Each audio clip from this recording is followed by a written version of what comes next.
Alas, poor Spider-Man. I knew him, Internet. A fellow of infinite jest, of most excellent fancy, he hath entertained me with his heroic daring do 1,000 times, and now how aboard my imagination it is. My gorge brims at it. Here hung those webs that I have seen him swing on I know not how oft. Where be your jokes now? Your great power, your great responsibility, your amazing storylines, your adventuring in civilian life that would set both children and adults at a roar.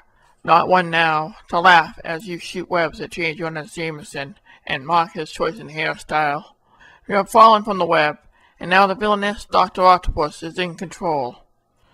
Now get you to Marvel's offices and tell them to stop this obvious attempt at shock value that we've seen too much of late. And show them what has made the Amazing Spider-Man so great.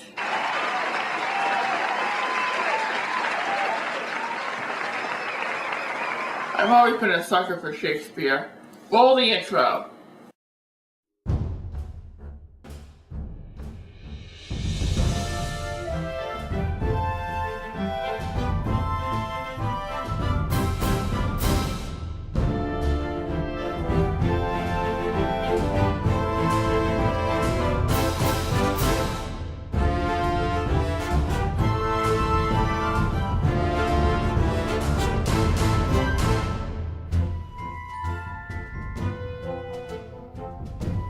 Between this video and the last one I did, you may have already guessed that Spider-Man is my favorite Marvel character of all time. I grew up reading his adventures, watched him on television, and whenever I talked to my friends, I always talked about how awesome his stories were. Did it annoy them? Probably. Hey, it was worth it because Spider-Man was my hero. He was the everyman who fought for what was right, despite unbelievable odds. From seeing him in Spider-Man and his amazing friends to the present, he had been an icon of my childhood, and recently, things have changed for the wall crawler. Last time I talked about Amazing Spider-Man 700, and how the story of Peter Parker as we knew him ended not with a bang, but with the villainous Dr. Octopus taking over Peter Parker and Spidey's life due to the two switching bodies. In the end, Peter Parker died in Doc Ock's body, and Ock declared that he would become a new Spider-Man. A superior Spider-Man. The reason for this startling change of events still isn't clear at the time of this video. Did Marvel want to throw their flagship character under the bus again? Did they want to get new readers? Did writer Dan Slott want to try something new with Spidey? It's hard to say because there are definitely better ways to do this that do not alienate and confuse fans, old and new. The fan reaction has been mixed regardless of what people have said. Some people like that someone new has taken over the mantle of Spider-Man. Some people have even said that Dr. Octopus could be redeemed like several Thunderbolts characters were in the 90s. Me, I think there are better options than to give Dr. Octopus the mantle of Spider-Man, as we'll see in a bit. Let's just say a leopard never changes his spots as we dig right into Superior Spider-Man number 1. The cover shows our new hero wall crawling up the side of a building in what looks like an all-new, superior costume. And if you look at his hands, he's managed to crack the side of the structure. That just shows how edgy and angry this new Spider-Man is. It's like he missed out on everything extreme about the 90s. What am I doing with my hands? And who would like something like this? Dude! Go home, 90s kid. Just go home. The story begins with Peter standing over Otto's grave. I am frankly surprised that he isn't dancing on it. I suppose that would give away the fact that he's not really Peter now, wouldn't it? Anyway, Otto declares that he is now Peter Parker, and he gets a call saying that there's trouble at ESU. He rips his shirt and declares that from now on, he is Spider-Man. I think someone must have their superhero identities crossed. Empire State University is under attack by a group calling themselves the Sinister Six. Wait, what happened to the last issue of Sinister Six? Where are they? I guess it's a new team. Anyway, Boomerang, Speed Demon, and the Shocker are providing cover for the Living Brain and Beetle as they make off with a high-tech gadget of some kind. That's 1, 2, 3, 4, 5. Where's number... Oh, no. The leader is the Big Wheel, it seems. No, he's called Overdrive now, and Boomerang is leading this bunch. Still, I have to agree with Shocker, who pimps out the Big Wheel and uses it as a getaway car. The group gets ready to make their escape as Boomerang hails today a victory for the all-new Sinister Six when our new hero enters the fray saying that they'll let anyone call themselves the Sinister Six these days. Way to keep your secret, Otto. The superior Spider-Man begins his assault by insulting members of the new Sinister Six. It isn't in a joking manner. Of course, Shocker, Boomerang, and the Beetle are unaware that changes have been made to the wall crawler as they attack. Spider-Man responds in kind, and I have to chuckle at this line. Why? Why was this unit programmed with pain receptors? Why? No joke, no matter how funny, can save this comic. Speed Demon charges after Spider-Man, and he launches the Spider Tracer at the villain. At least that's what I think it was. As Otto attempts to make his escape, he realizes that Pete must have been insane to put his life on the line to deal with thugs like this. You only think that because he beat you, what, 8 billion times? There's a reason why many hailed him a hero, Ock. Boomerang, of course, had other plans as he launched a Razorang at him, which of course missed and headed toward a cop he then saved. Looks like somebody's getting a conscience. Yeah, right. With Spider-Man distracted, Boomerang attempted to slice his throat when suddenly he extracts claws on his fingers? Stealing Wolverine's gimmick, are we? Using the claws, Spider-Man slashes at Boomerang, who is rightfully shocked at this new attack he has. Fearing for his life, he and the rest of the Six head for the hills. The cop seems grateful, despite Spider-Man's outright insulting the guy and asking if he could take the Six's robot. Are we slinking back into old habits, Ock? Your clever disguise is full of holes, Chief. At Horizon Labs, Otto encounters Parker's boss as he tries to find files on the new Sinister Six. Does he really expect Parker to keep stuff like that out in the open?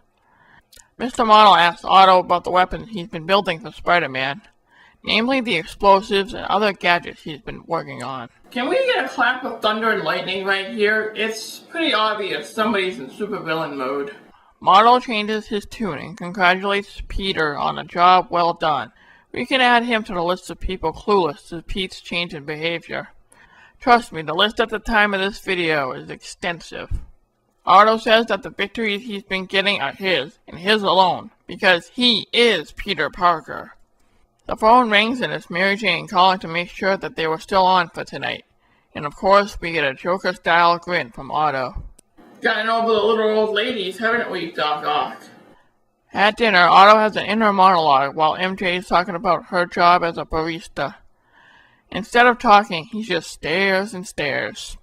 Yep, he's staring right at MJ's breasts.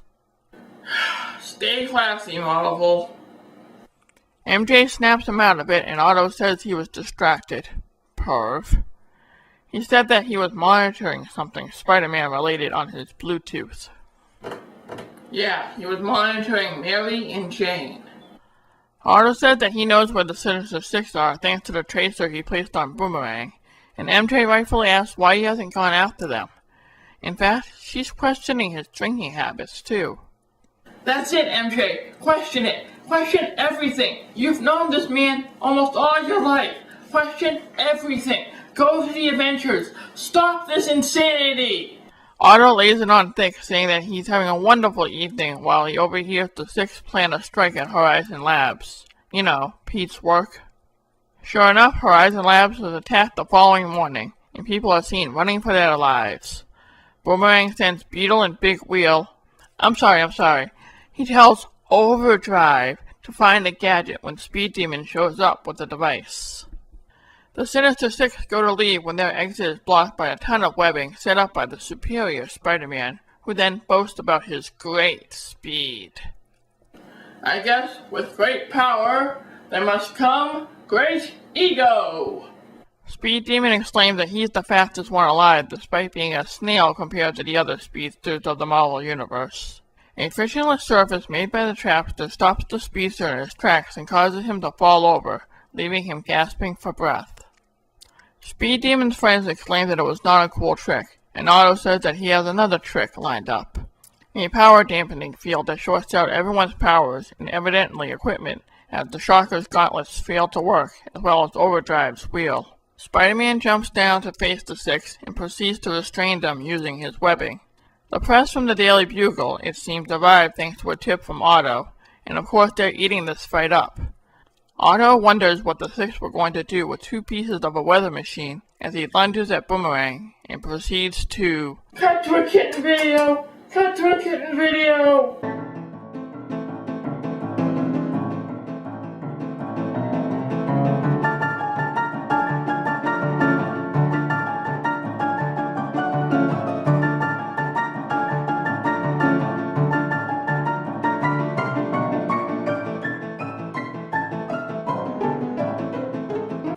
Thanks. I totally didn't see Spider-Man beat up a defenseless man who was begging for his life. Who am I kidding? We all saw it right here as I'm panning down the page. Spider-Man, one of my childhood icons, is beating Boomerang within an inch of his life. Spider-Man goes for the killing blow, and with his super strength, it isn't hard to do. Thankfully, something stops him, and it's revealed to be Peter Parker, back as a ghost, who says that he doesn't get to kill, and he will find a way back. As of this video, Peter still hasn't come back. Let's take a closer look at Superior Spider-Man #1. I'm not one for negative reviews. I try to keep my show positive between this comic and Amazing Spider-Man 700, and I can safely say that I'm not impressed with this comic and this new turn Spider-Man's writers have taken. I'm not one to get overly emotional at Dan Slott, the writer, about this comic. I can, however, disagree with this and Marvel's recent policy, which seems to be that Spider-Man's life must be insanely difficult every few years and must be thrown under the bus. This story, however, takes the cake. Here we have Dr. Octopus, a man who was written to say that he was going to redeem himself and be a hero, commit insane acts of violence that border on the bloodthirsty tendencies of the extreme characters of the 90s. This wasn't a one-time thing. I've been checking out Superior Spider-Man off and on, and it's been more of the same. Spider-Man gets up, beats a bad guy within an inch of his life, feels no remorse, gets tons of praise, and we're supposed to root for this version of Spider-Man? Why? Why do we need to see this gritty version of Spider-Man? To get people interested in the comic? I don't really want to see a lecherous Spider-Man beat up his foes within an inch of their lives and Google after women and treating them like objects. That isn't who Spider-Man is, and why would anyone want to see this kind of story? Fan reactions to this comic, of course, have been mixed. Some praise the art, some praise the new direction and call it a great jumping on point. And to a point, it's true. Some have even said the scene in the restaurant with MJ and Octo Pete reeks of creepiness, and they'd be right. To me, this comic doesn't feel like Spider-Man. Looking at that page and others throughout the book, and the dialogue, makes it seem more like it's Otto Octavius in a Spider-Man costume. He isn't even trying to be like Pete. It's too bad those negative comments and letters are kind of swept under the rug, isn't it? I've already said who Spider-Man is to me. Spider-Man isn't, and should never be, an extreme hero. Marvel tried that with the I Am the Spider storyline in the 90s, and it was a total bomb. I understand the need to create a jumping on point for new readers, and create a sort of redemption arc for a villain. But why should it come at a cost? Spider-Man shouldn't be about shocking people and being edgy. That's not what made this character last as long as he has. Spider-Man should be about the moral sense of doing what's right, despite all the odds stacked against him, and something people everywhere could look up to. Why throw away what made Spider-Man great and turn him into something unrecognizable? It just doesn't make sense to me. Seeing the character of Spider-Man dragged to the mud like this has me yearning for something from my past. Something simple. Something that could keep my mind off of Spider-Man for a long, long time. Something that reminds me of why I love comics to begin with. Something that had characters who, despite being underdogs, were in one of the best books during the time it came out. Looks like I've got some work to do. I'm Steve Farrar, thanks for watching Comics Showcase, and I'll see you in the funny papers.